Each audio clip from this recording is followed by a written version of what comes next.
Ok, entonces, no sé si tienen alguna pregunta, jóvenes, del tema que acabamos de ver, que es enfermedad diverticular. ¿Todo quedó claro? Jóvenes, Sí, doctora. ya. Sí, doctor. Entonces, vamos a ver un pequeño temita que con esto finalizaríamos ya nuestra clase, que concuerda o va de la mano de la enfermedad diverticular, porque habíamos visto que dentro de las complicaciones de la enfermedad diverticular o las presentaciones clínicas habíamos visto la diverticulitis complicada, y dentro de estas complicadas habíamos visto 4 complicaciones, ¿ya? Que es pregunta de examen por si acaso. ¿Cuáles eran estas? Obstrucción intestinal, perforación del divertículo, fístula del divertículo y la hemorragia diverticular. ¿Ya? Esas son las 4 complicaciones de la enfermedad diverticular. Por ende, voy a tocar el tema de hemorragia digestiva baja, porque ustedes se van a darse cuenta que la gran mayoría de los pacientes que tienen una enfermedad diverticular hacen una hemorragia digestiva baja, o también puede ser por causa de cáncer, o vamos a ver las distintas causas que se pueden presentar en estos pacientes. Pero lo estoy tocando juntamente con enfermedad diverticular porque justamente es una de las complicaciones, ¿ya? Recuerden que cuando hemos visto intestino delgado hemos visto hemorragia digestiva, pero hemos visto hemorragia digestiva sobre todo la alta. Y habíamos tomado parámetros anatómicos muy importantes para decir hemorragia digestiva alta y hemorragia digestiva baja, que no es lo mismo que obstrucción alta y obstrucción baja. De obstrucción alta y de obstrucción baja, ¿cuál era el límite? Era la válvula ileocecal, ¿no? Pero en hemorragia digestiva habíamos dicho que el límite anatómico era el ángulo de Treitz o el ligamento de Treitz. Se dice que desde el esófago hasta el ángulo de Treitz es una hemorragia digestiva alta. Y desde el esófago, o más bien dicho, desde el ángulo de Treitz hasta la parte del ano, es una hemorragia digestiva baja, ¿ya? Entonces vamos a tocar sobre todo en esta oportunidad un poquito sobre hemorragia digestiva baja. Ya hemos tocado hemorragia digestiva alta, pero les voy a mostrar baja porque es una de las complicaciones graves de la enfermedad diverticular. En mi caso, he visto bastantes pacientes con la complicación de hemorragia digestiva baja en pacientes que tienen enfermedad diverticular. Entonces, la hemorragia digestiva baja se produce a partir de lesiones situadas en cualquier localización del intestino por debajo del ligamento de Treitz hasta el ano, lo que les acabo de decir. Su etiología incluye todas las lesiones del intestino delgado, del colon, del recto, ya, y que sean susceptibles de hacer una hemorragia. Entonces aquí les he puesto el ligamento de Treitz, que está en la cuarta porción del duodeno, que es el límite anatómico para que se dé una hemorragia digestiva alta o baja. ¿Ya? Muy bien. La hemorragia digestiva baja representa aproximadamente el 20% de los casos de hemorragia digestiva, y su incidencia estima aproximadamente en 20 casos por cada 100.000 habitantes de cada año. Es bastante recurrente, ¿ya? Esto principalmente se presenta en pacientes de edad avanzada, ¿ya? Porque son los que más llegan a tener enfermedad diverticular, cáncer de colon u otra enfermedad, ¿ya? Pero principalmente estas dos son las que ocasionan una hemorragia digestiva baja. El 80% de los casos de la hemorragia es autolimitada, que quiere decir que puede parar en algún momento, y los principales factores de mal pronóstico son la magnitud de la pérdida de sangre.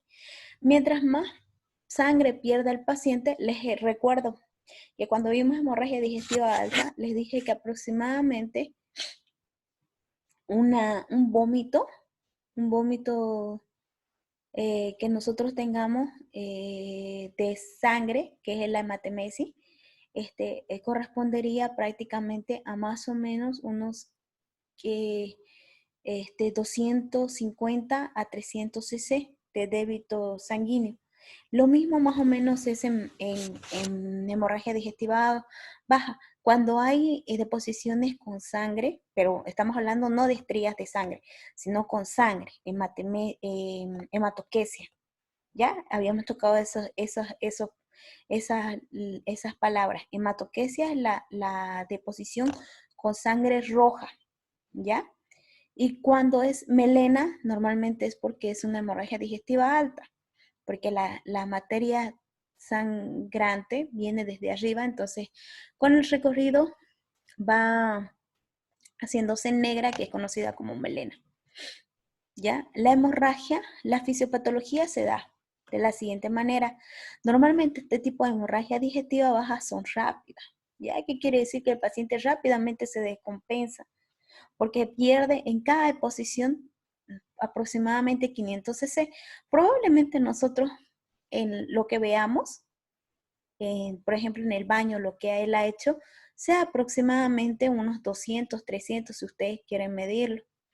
Pero cuando está en el recorrido del intestino, muchas veces queda sangre acumulada en los mismos divertículos y esto puede producir que se retenga ahí un poco. Entonces, sí o sí sigue siendo 500 cc, solamente que más o menos 200 cc queda en el remanente.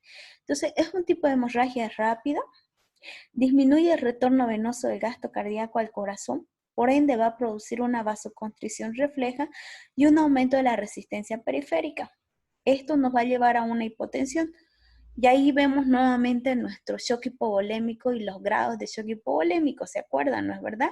El grado 1, cuando hay una pérdida menor a 500 cc y el paciente no presenta ningún síntoma. El grado 2, cuando el paciente pierde de 500 a 750 cc, eh, donde el paciente no presenta un poco de taquicardia. El grado 3, ya el paciente pierde de 750 a 1000 y el paciente ya tiene taquicardia e hipotensión. Y el grado 4, donde el paciente pierde más de 1000 cc y tiene taquicardia, tiene hipotensión, pero además de eso tiene oliguria, que no lo vamos a tocar ahora porque prácticamente ese es un tema que ustedes ya lo han visto en otra materia, pero si quieren volverlo a repasar por su cuenta, pueden hacerlo de los grados de shock hipovolémico, ¿ya? Yo solo les estoy haciendo un recordatorio de eso. Entonces, fíjense que esta vasoconstricción refleja nos va a llevar a una hipotensión, que estábamos hablando más o menos de un grado 3. El 20% más va a presentar los siguientes síntomas: piel fría y sudorosa con palidez, puede haber síncope, ya, síncope, mareos, náuseas, sudoración y sed, y el 40% de los pacientes puede llevarse a un shock con taquicardia y un pulso periférico débil. Cuando esto pase, ya el paciente prácticamente está choqueándose, hay que colocar sangre y hacer un manejo muy especializado. ¿Cómo se manifiesta? Si estamos hablando de una hemorragia digestiva baja, principalmente se manifiesta por hematoquesia, pero puede haber también rectorragia o también puede haber melena, porque puede venir el sangrado desde el intestino delgado, digamos, yeyuno. Entonces también puede haber melena. Ahora, ¿cuáles son los factores determinantes del aspecto de las heces durante una hemorragia digestiva baja? Hay una velocidad de tránsito intestinal, ¿ya? Hay un volumen de extravasación sanguínea y hay acción también de las bacterias mediante sus sistemas enzimáticos. Obviamente, ¿por qué? Porque ya les he dicho que el colon está bastante colonizado con bacterias saprófitas. Ahora, ¿cómo la clasificamos? Según la clasificación, según la instalación, se la clasifica en aguda, en moderada, en masiva y bueno, tenemos principalmente la aguda, la crónica y la oculta.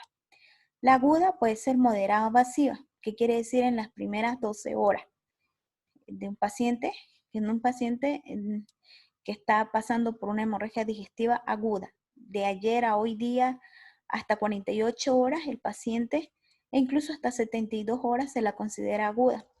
Después de este tiempo, ya es crónica, ¿ya?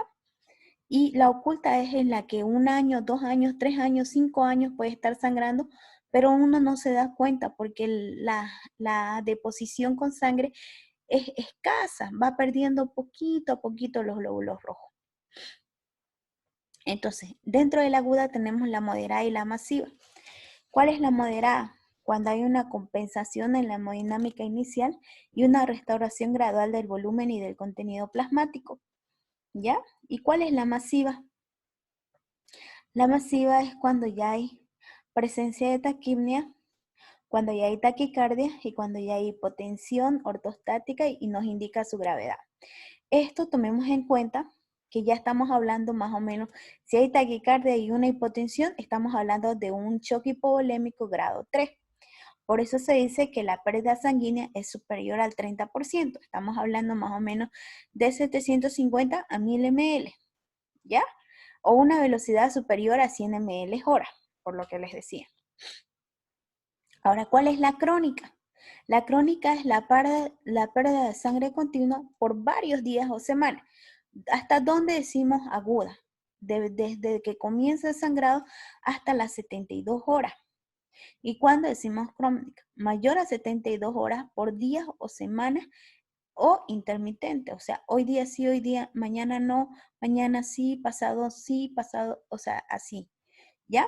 Y la oculta, como les decía, son las pérdidas digestivas que no modifican las características macroscópicas de las heces y por lo tanto se reconocen solo por positividad en los exámenes químicos, que es la detección en sangre o la laboratorio que hacemos sangre oculta en heces.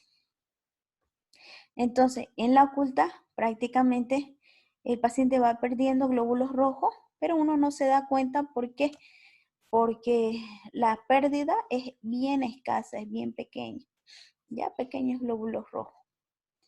Entonces, las causas, ¿por qué causas? Como les dije, en el recto puede ser por carcinoma de recto, por pólipos rectales y por proctitis ulcerosa. En el colon, principalmente se da por carcinoma de colon, colitis ulcerosa, infecciosas y enfermedad de Crohn. ¿Ya?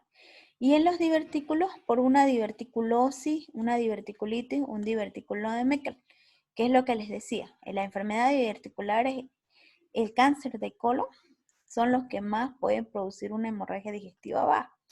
Y obviamente las anales las vamos a tocar más adelante porque también vamos a tocar patologías del recto y ano. Y aquí encontramos a la hemorroide, a la fisura anal o fístula, a la proctitis o criptitis y al carcinoma anal. ¿Ya? Entonces, estas son las causas por las que se da una hemorragia digestiva baja. Ahora, tenemos las de causa inflamatoria también y las de causa mecánica. Las inflamatorias tenemos la colitis ulcerosa, la diverticulitis. Recordemos que una enfermedad diverticular en realidad no complicada no nos va a presentar este tipo de síntomas, sino la complicada, ¿ya?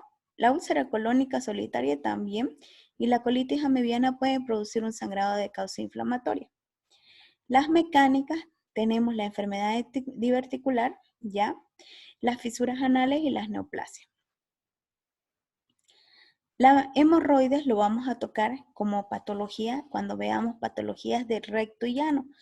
Ahí es muy frecuente la hemorragia digestiva por hemorroides, pero esto ocurre justamente en la parte baja, en el recto y ano.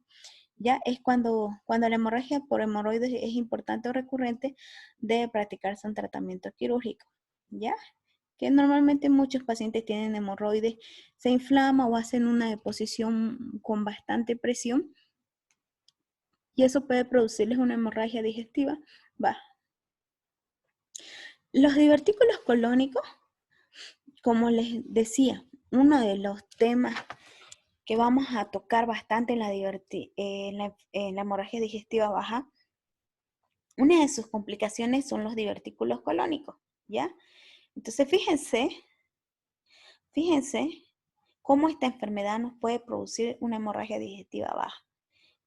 Si ponemos en bandeja de cuándo a cuándo va, los divertículos son los que pueden producir en primer lugar las hemorragias digestivas bajas. En segundo lugar tenemos las las hemorroides y todo lo que es la parte anal. Y en tercer puesto tenemos todo lo que son neoplasias, cáncer de colon, cáncer de recto, los pólipos. Doctora, Sí, sí, una pregunta. sí. ¿Cuál sería la diferencia entre diverticulitis y diverticulosis? Ya, buena pregunta. La diverticulosis es la presencia de divertículos sin ningún síntoma y sin inflamación. ¿Ya? Es presencia de divertículos sin ningún síntoma y sin ninguna inflamación. Y eso es diverticulosis. Y la diverticulitis es la inflamación del divertículo, ¿ya? Donde ya hay síntomas, ya hay fiebre, ya hay dolor abdominal. Esa es la diferencia, ¿ya? No es lo mismo diverticulosis que diverticulitis. Diverticulosis, todos podemos tener diverticulosis, podemos tener divertículos y no tener ningún síntoma y nuestros divertículos están ahí y no se han inflamado.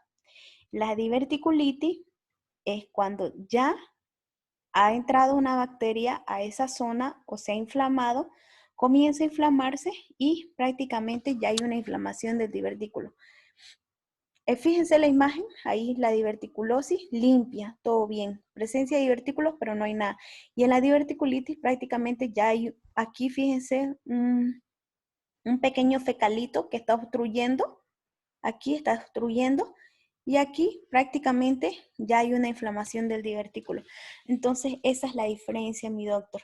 Solo el 3 al 5% de los pacientes con divertículos cólicos presentan una hemorragia digestiva baja por esta causa. La elevada frecuencia de esta entidad en los países occidentales, en especial en pacientes mayores de 60 años, determina que sea la causa más frecuente de hemorragia de origen intestinal, lo que les decía. Y el sangrado se debe justamente a la erosión de un vaso en el fondo del divertículo, que el divertículo, conforme a lo que ha ido avanzando, prácticamente perfore un, un pequeño vaso, entonces esto puede producir un sangrado diverticular. ¿Qué otra nos puede producir? Las angiodisplasias o ectasias vasculares. Ya las angiodisplasias es cuando ya comienza a haber un cáncer y prácticamente este cáncer está rebasando las arterias o venas de la mucosa colónica y esto puede producir una hemorragia. Ya sus localizaciones más frecuentes como causa de hemorragia son en el ciego, en el colon ascendente y en el ilion distal. Ahí podemos encontrar angiodisplasias, son un tipo de cáncer. Tiene por consecuencia el aumento de la presión intracapilar, causando dilatación de las paredes de venas y capilares hasta llegar a la ruptura y provocar una hemorragia. La enfermedad inflamatoria intestinal también puede producir hemorragia digestiva baja, como la colitis ulcerosa y la enfermedad de Crohn, que vamos a tocar esos temas, no se preocupen. Ya, entonces fíjense, la colitis ulcerosa solo afecta al colon y la enfermedad de Crohn puede afectar a cualquier parte del tubo digestivo y estas pueden producir una hemorragia digestiva baja. La colitis ulcerosa corresponde del 2 al 8% de las causas de hemorragia digestiva baja y la enfermedad de Crohn menos del 2%. La colitis inflamatoria suele causar rectorragia y en general va asociada a deposiciones de consistencia alterada. La hemorragia masiva excepcional puede requerir una colectomía de urgencia. Vamos a tocar estos temas, no se preocupen, que es enfermedad inflamatoria intestinal, colitis ulcerosa y enfermedad de Crohn. Pero lo que sí quiero que vayan viendo es que fíjense que esta patología también es una de las causas que puede provocar una hemorragia digestiva baja. El divertículo de Meckel es otro, no lo tocamos en intestino delgado, pero es un divertículo, como están viendo en colon, lo mismo, pero que se encuentra en el intestino delgado, ya no en el intestino grueso. Es el divertículo de Meckel. Es la causa más frecuente en hemorragia digestiva baja en niños y jóvenes, muy raro en adultos, ¿ya? Y en estos casos, la ulceración de la mucosa gástrica ectópica en un divertículo intestinal puede causar una hemorragia digestiva baja o también una anemia crónica por microsangrado. El diagnóstico, ¿cómo hacemos el diagnóstico? Para eso nosotros tenemos que hacer un adecuado interrogatorio, hacerle una buena historia clínica al paciente para que nosotros sepamos, porque fíjense que para que se dé una hemorragia digestiva, en este caso vamos a tomar el ejemplo de una enfermedad diverticular, por lo menos tiene que haber habido una sintomatología recurrente de una diverticulitis, una inflamación de un divertículo. O sea que en más de 2 oportunidades prácticamente se haya inflamado un divertículo, eso nos puede llevar a una hemorragia diverticular, ¿ya? De causa diverticular.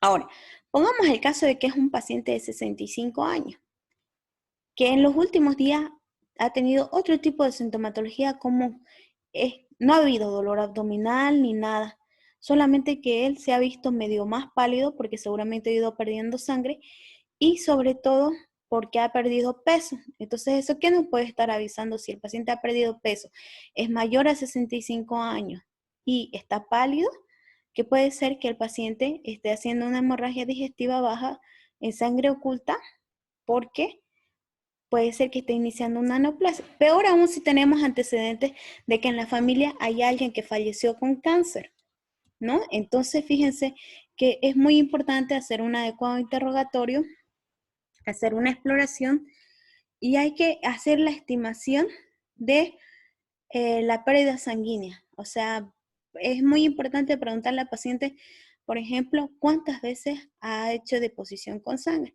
Normalmente siempre estos pacientes tienden a sacarle foto cuando hacen con sangre. Entonces eso es lo bueno de los pacientes. Siempre te llegan, doctora, estoy haciendo mi caquita con sangre, dicen, ¿no? Entonces y te muestran la foto. A ver, muéstreme su foto. Y hay que preguntarle cuántas veces ha hecho. ¿Por qué? Porque estamos estimando que en cada deposición el paciente pierde aproximadamente 400 a 500 cc de sangre, ¿ya? En una deposición sanguínea. Estamos hablando de una deposición sanguínea pura, no con materia fecal, no con estría. Sangre pura en las heces fecales. Entonces, estamos diciendo que en ese caso el paciente perdería en cada deposición aproximadamente 500 cc. Aproximadamente, ¿ya? Entonces, fíjense que si el paciente nos dice que ha hecho por lo menos unas 3 o 4 veces, estamos hablando de aproximadamente 1000 a 2000 cc y en estos casos estaríamos entrando a un shock hipovolémico grado 4, ¿no? Entonces, obviamente no vamos a dar cuenta por la sintomatología generalizada que va a presentar, pero ya tenemos como estimado porque el paciente nos está diciendo que ha hecho por lo menos unas 3 o 4 veces deposiciones con sangre. Y los exámenes de laboratorio nos van a ayudar.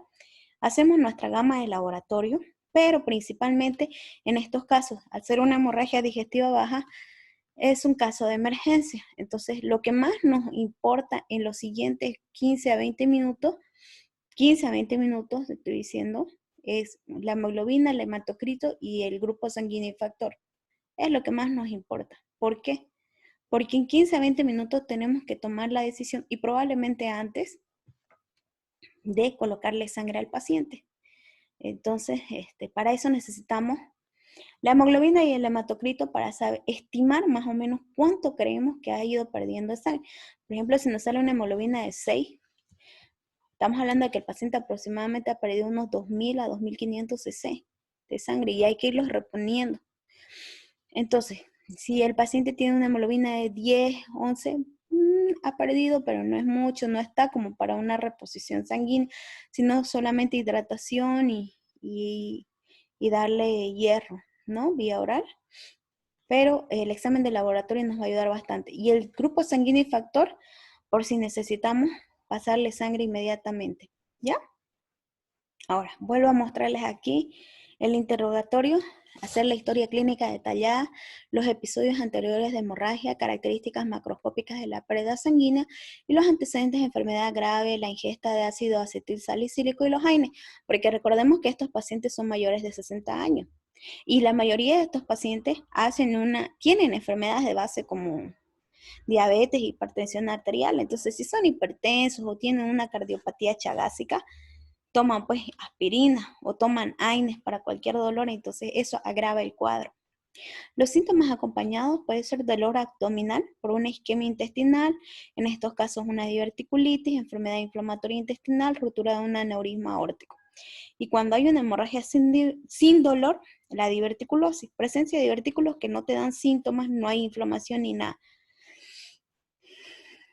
La angiodisplasia las hemorroides y el divertículo de Meckel. En la exploración física, obviamente exploramos de manera general, completa, tomamos los signos vitales que nos van a dar aviso sobre la taquicardia y hipotensión y hacemos una exploración detallada de la región anorrectal con un tacto rectal. Por favor, no se olviden, en todo paciente con hemorragia digestiva baja es necesario realizarle un tacto rectal. Los exámenes de laboratorio que podemos hacer son la biometría hemática completa, hacer un examen de sangre, química sanguínea, pruebas de coagulación completa, ya, hacerle TP, tiempo de sangría, tiempo de coagulación, porque también puede ser un problema de coagulación. Pruebas de tipo de sangre para ver qué sangre es, grupo sanguíneo y factor, ¿ya? Y pruebas cruzadas, calcemia y estado de ácido base, si el paciente está muy mal. Realizamos la colonoscopía, a veces es imposible porque,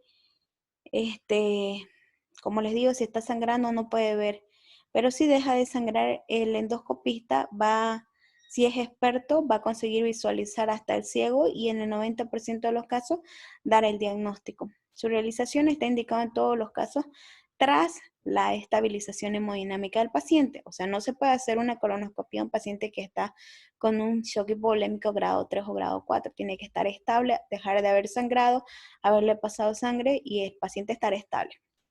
La colonoscopia debe ser precoz para permitir mejorar el rendimiento diagnóstico y acortar la estancia hospitalaria. Se puede utilizar los isótopos radiactivos que son las gammagrafías con hematíes marcados con tecnesio 99. No los realiza mucho, pero es un estudio que realmente está alcanzando, tiene varios alcances, ¿ya? Por ejemplo, en el Hospital San Juan de Dios tenemos este estudio de gammagrafía. Su ventaja principal viene por la larga vida media intravascular del marcador. El marcador te muestra a qué nivel el paciente está sangrando, lo que puede permitir repetir la exploración a lo largo de las 24 horas sin ninguna irradiación, ¿ya? Se puede utilizar la angiografía, que ya lo hemos visto, la angiografía cuando hemos visto isquemia mesentérica, que es de utilidad en el enfermo con hemorragia masiva para localizar el sitio de sangrado. Como ustedes pueden ver en este estudio que les estoy mostrando imagenológico, estamos viendo una pequeña angiodisplasia, donde está la flechita, fíjense. ¿Ya? Entonces, eso va a permitir la infusión muchas veces de sustancias vasoconstrictoras o la embolización selectiva de diversos materiales que ayudarán al cese de la hemorragia, ¿ya? En estos casos se requiere una pérdida de sangre de 0,5 ml minuto para localizar el sitio de la hemorragia. A veces utilizamos las cápsulas endoscópicas. En el caso de aquí en Bolivia nunca he visto, pero se puede utilizar. En pacientes con hemorragia digestiva baja y negatividad a la gastroscopía y colonoscopía, podemos utilizar cápsulas endoscópicas, que su principal inconveniente deriva de las limitaciones técnicas que todavía tienen cápsulas. ¿Ya? No utilizamos jóvenes, no hay eso aquí en Bolivia, cápsulas endoscópicas, pero ya lo están tocando como tema. ¿Cómo hacemos el tratamiento? Para finalizar, el tratamiento lo hacemos, el manejo inicial y el manejo específico. El manejo inicial, hacemos la estabilización del paciente. Entonces, ¿cómo vamos a hacer esto? Estabilizar el cuadro si es agudo y con cambios hemodinámicos antes de realizar cualquier examen invasivo. O sea, mientras el paciente no esté estable, no se puede realizar ninguna colonoscopía ni nada de eso. Hacer una historia clínica exhaustiva, un examen físico exhaustivo minucioso, quiere decir. Hacer los estudios laboratorios y complementarios. Descartar causa alta del paciente en hematoquesia, compromiso hemodinámico, o sea, descartar una hemorragia digestiva alta, en pocas palabras. La mayoría de los pacientes detienen su sangramiento espontáneamente. Hay que hacer un estudio inmediato al persistir la hemorragia o riesgo de requerir cirugía. Y la colonoscopia es superior a la arteriografía en la evaluación de la mayoría de los pacientes con hemorragia digestiva baja aguda. El estudio del colon por enema estaría indicado solamente en aquellos lugares donde no se cuentan con los medios diagnósticos discutidos. Una vez lograda la estabilización hemodinámica, se continúa con la terapia específica o incluso cirugía.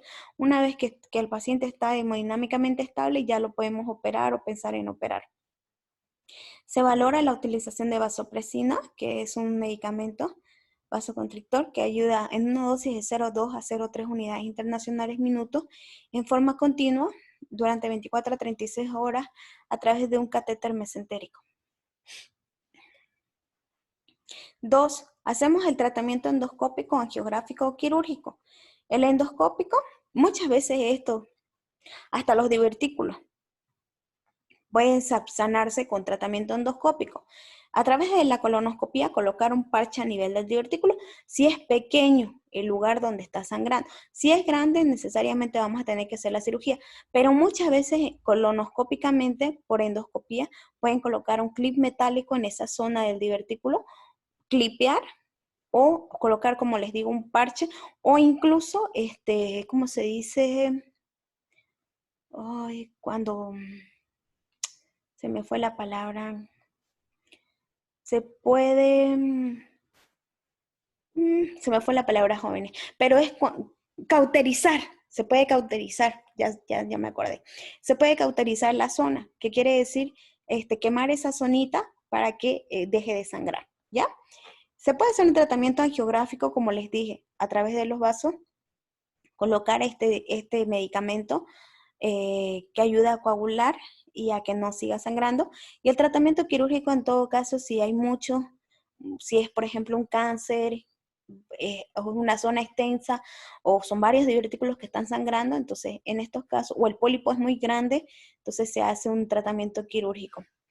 Cuando hacemos una cirugía, las indicaciones de intervención son cuando hay una hemorragia masiva, ¿ya? Cuando el sangrado es persistente y requiere más de 4 a 6 unidades de sangre en 24 horas, y cuando hay la persistencia de la hemorragia durante 72 horas antes de que requiera 10 unidades, ¿ya? La recidiva grave ocurrida en los 7 días siguientes a su limitación. Gracias, jóvenes. No sé si tienen alguna pregunta. Bonito el tema, me gustó. Preguntas, jóvenes, tenemos 5 minutos para preguntas. Nada. Todo claro. Siempre queda claro para ustedes, ¿no? Después en el examen que no sepan responder.